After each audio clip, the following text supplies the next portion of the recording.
কখনো ভারতের মানচিত্র বদলে দেওয়ার হুমকি, কখনো কলকাতা দখলের হুমকি, হুঁশিয়ারির বন্যা। বাংলাদেশের কণ্ঠপন্থীদের মুখে শুধু যেন ভারত বিদ্বেষ। এদিকে ছেড়ে কথা বলছে না ভারতও। ইতিমধ্যে ঢাকায় গিয়ে সে দেশের সংখ্যালঘু অর্থাৎ হিন্দুদের উপর বেলাগাম নির্যাতন নিয়ে কড়া বার্তা দিয়ে এসেছেন ভারতের বিদেশ সচিব। এমতো অবস্থায় এবার হুঙ্কার ফুরফুরা শরীফের পীরজাদা তহা সিদ্দিকীর। সাফ বললেন, বাংলাদেশ যদি ভারতবর্ষের এক মুঠো মাটি নেওয়ার চেষ্টা করে তাহলে কবজি কেটে নেওয়া হবে।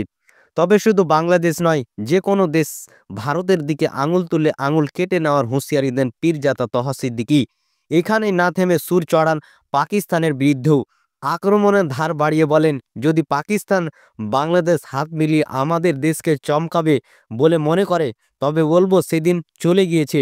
দুই দেশেরই সংখ্যালঘু ও সংখ্যাগুরু সুখে শান্তিতে বসবাস করুক, এটাই চাই। তার দাবি, আমাদের সুখ শান্তি ঐক্য নষ্ট করার চেষ্টা করছে কিছু অসৎ চরিত্রের রাজনৈতিক নেতা। সেই চেষ্টা ব্যর্থ হবে। তার কথায়, দুই দেশের মধ্যে যারা উস্কানিমূলক মন্তব্য করছে তারা কখনো দেশের ভালো চাইছে না। যারা উস্কানিমূলক মন্তব্য রাখছেন তাদের আমরা পাত্তা দিচ্ছি না। প্রসঙ্গত, বাংলাদেশে অশান্তির আবহে উত্তেজনা বেড়েছে বাংলাদেশ সীমান্তেও। নজরদারি বাড়িয়েছে সীমান্ত রক্ষা বাহিনীও। বেড়েছে টহল। যে জায়গায় এখনো কাঁটাতার ছেদ রয়েছে সেখানে নেওয়া হচ্ছে কড়া ব্যবস্থা।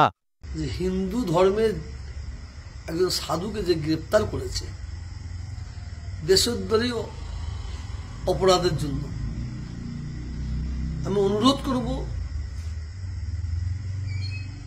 আইনত ব্যবস্থা নিবার আগে তিনি সত্যি কি দেশদ্রোহী, সত্যি কি তিনি অপরাধ করেছে, এটা বিবেচনা করার জন্য আমি অনুরোধ করব। বাংলাদেশের সংখ্যালঘুদের ওপর অত্যাচার হবে, জুলুম হবে, তাদের গাড়ি বাড়ি পোড়ানো হবে, এটা আমি হিন্দু মুসলিম কিচ্ছু বুঝি না। অন্যায়কে অন্যায় বুঝি, সে অন্যায়ের প্রতিবাদ জানাচ্ছি। যে করুক যারা করুক, বাংলাদেশের ইস্যুকে কেন্দ্র করে আমার ভারতবর্ষে কয়েকটা চ্যানেল বহুদিন থেকে চক্রান্ত করছে বাংলাদেশের ইস্যুকে নিয়ে। বিশেষ করে এই বাংলায় হিন্দু মুসলমানের মধ্যে একটা চক্রান্ত লাগিয়ে একটা দাঙ্গা লাগবার চক্রান্ত করছে। সেই মিডিয়াগুলোকে মানুষ চিনে নিয়েছে। যখন চ্যানেলে তাদের মিডিয়াগুলো আসে সঙ্গে সঙ্গে ঘুরিয়ে দেয়, দেখে না মানুষ। আর কয়েকটা ব্যক্তি তারাও বাংলাদেশের ইস্যুকে নিয়ে তারা ভারতবর্ষে বিশেষ করে বাংলায় একটা দাঙ্গা লাগাবার, অশান্তি লাগাবার চক্রান্ত করে। এটাও মানুষ বুঝে নিয়েছে।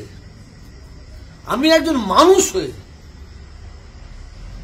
আমি বলতে পারি, বাংলাদেশের সংখ্যালঘুদের প্রতি অত্যাচার আমরা তার বরদাস্ত করব না।